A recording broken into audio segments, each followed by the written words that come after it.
3, 2, 1.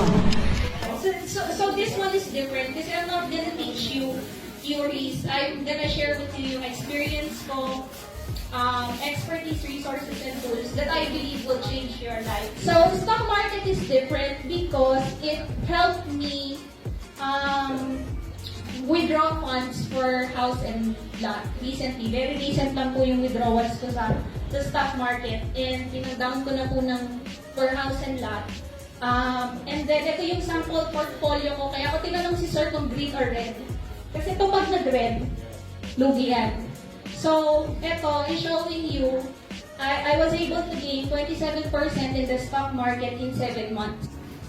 And then, my goal is by the end of the seminar, you should be able to discover how I was able to passively earn, kasi nga may full-time job ako.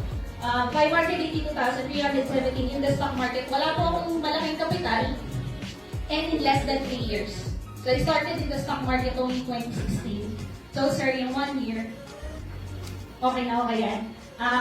And even if I started as well, wala din akong idea ng 2016 and wala din akong experience sa trading and investing. I have a gift for you. Yun. Christmas gift pa na. A Christmas gift. I'm gonna give to you a copy of my ebook, the truth about stock market no one talks about, and discover how I started. And the truth also about hindi lang making money, you can also lose money. So ito yung syempre ayaw natin, pinaghirapan natin yan right? Hindi kasi porket ang bawa, Jollibee siya, kumikita siya. Bagsak po ng Jollibee ngayon, hindi siya ganun eh.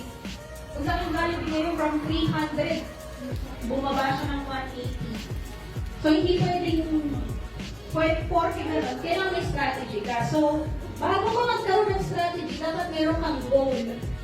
Hindi ka pwedeng pumasabak lang sa stock market kasi sabi ni boss, mag-invest kayo. Hindi pwedeng gano'n. Dapat may goal ka. Kung yung goal mo, kukunin ko yung pera after 40 years, iba yung strategy mo. Kung ang goal mo, kumita ng pera in the next 2 weeks, kagaya ng 24 days ko kanina, iba yung strategy mo.